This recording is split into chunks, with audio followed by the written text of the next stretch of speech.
खबर शामिल करते हैं हासिलपुर से। सैयद खिज़र अब्बास गिलानी की रिपोर्ट के मुताबिक आईजी पंजाब और आरपीओ बहावलपुर के अहकामात पर हासिलपुर में खुली कचहरी का इनेकाद किया गया,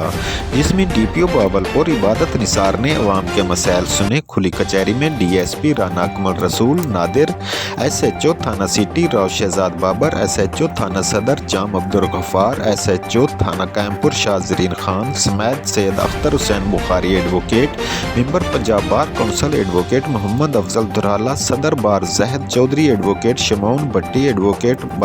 बानी press club Jamalpur, Syed Khizar Abbas Gilani senior साफ़ी, नज़ीर खान अब्बासी, ज़हीर अब्बास जोजी सदर अंजुमन ताजरान जमालपुर, मेयर मोहम्मद यासीन, मलिक अब्दुल गफ्फार, इस्माइल निवाज समेत साफ़ी बिरादरी ने भी खुली कचहरी में शिरकत की। शहरियों ने बच्चों के कातिल को उसके अंजाम तक पहुँचाने पर पंजाब पुलिस जिंदाबाद के नारे लगाए और डीपीओ बहावलपुर इबादत निसार, डीएसपी राना अकमल रसूल नादिर, एसएचओ थाना सदर जाम अब्दुल गफ्फार, एसएचओ थाना सिटी राव शहजाद, एसएचओ थाना कैमपुर शाह जरीन खान और उनकी पुलिस टीम को खिराज तहसीन पेश किया।